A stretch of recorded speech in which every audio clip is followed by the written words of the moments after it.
Ça fait 1 an que j'ai commencé la série Ma vie de saison en saison et pour fêter ce premier anniversaire, j'ai le plaisir de vous annoncer que cet été a été ma saison préférée de cette année. Et c'est pas seulement parce que c'est ma saison préférée tout court, mais aussi parce que celui-ci était génial. Mais avant de parler de ça, que s'est-il passé dans ma vie la saison d'avant ?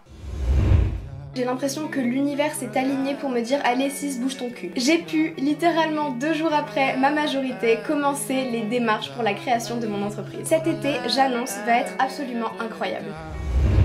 Quand cet été a commencé, j'étais vraiment déterminée à en faire un des meilleurs de ma vie et ce pour plusieurs raisons. Premièrement parce que comme vous avez pu le comprendre dans le vlog de mes vacances d'été, l'été de mes 18 ans a toujours été très important pour moi. Mais aussi parce que l'année qui l'avait précédée a été franchement horrible et surtout parce que l'été dernier a été aisément l'un des pires de ma vie. Après les résultats du bac de français, 18 à l'oral comme à l'écrit, thank you very much, et la création de mon entreprise, j'avais besoin de vacances. Et après avoir démarré mon été par quelques soirées, ouais en fait pas mal de soirées, je suis donc partie en vacances. Si vous avez vu cette vidéo, vous connaissez les enjeux de ces vacances pour moi et comment elles se sont déroulées. Et sinon, je résumerai ça en disant que partir seule avec nos amis était un peu notre rêve de gosse slash rite de passage à mon ami d'enfance et moi et que ça s'est passé comme dans nos rêves. Mais si vous l'avez pas vu, allez quand même voir la vidéo parce qu'elle vaut le coup je pense, sans me vanter. Ces vacances ont duré 1 mois complet de vadrouille, je suis partie du 15 juillet au 15 août et pendant ce mois, j'ai fait 2 choses que j'avais vraiment besoin de faire, kiffer et me reposer. Du coup, mon rythme de travail en a pris un petit coup, mais c'est pas grave parce que j'en avais vraiment besoin. Et en plus, ça me permet de revenir en force et ça c'est cool. Après ça, je suis rentrée chez moi et j'ai profité du reste de mon été avec mes amis. Maintenant, c'est la reprise du travail pour moi ainsi que du lycée et j'ai vraiment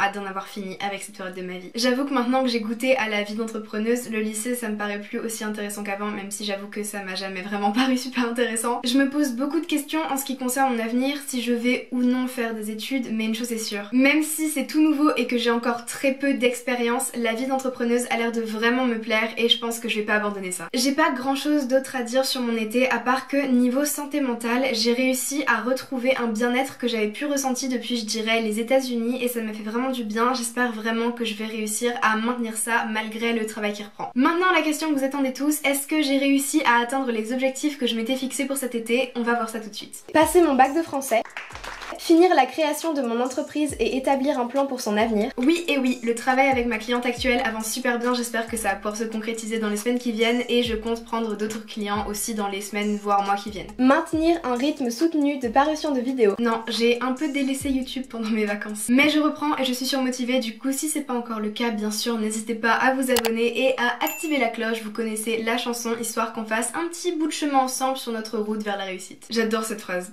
Ah ouais, et aussi suivez-moi sur Insta tant qu'on y est, parce que c'est là que je partage ma vie, etc., que vous pouvez interagir avec mon contenu, et j'ai réussi pour l'instant, encore une fois, à répondre à tous mes DM.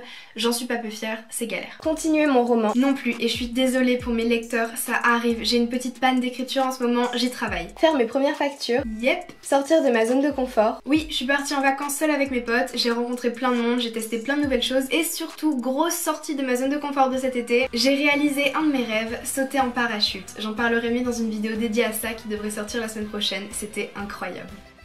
Reprendre la méditation. Non mais c'est toujours dans mes projets, je viens de m'y remettre il y a quelques jours. Comme vous avez pu le voir, du coup j'ai pas atteint tous mes objectifs pour cet été et c'est ok. Parce que je pense que quand je me les suis fixés, j'étais encore dans un état d'esprit de travail et j'ai pas inclus mon besoin de vacances dedans. Donc c'est logique que je me sois relâchée, c'était même essentiel je pense. Et surtout parce que mon objectif principal de cet été, profiter à fond de ma vie, a été largement accompli. Du coup maintenant, quels sont mes objectifs pour cet automne? Reprendre un rythme régulier de parution de vidéos, faire le lancement de ma cliente, commencer à travailler avec d'autres clients, avancer un max dans mon année au CNED, le tout sans rester enfermée chez moi. J'ai hâte de voir où j'en serai dans une saison. En attendant, je vous laisse avec le moment que vous attendez tous, mes moments de vie pour l'été 2021. Je vous dis à la prochaine.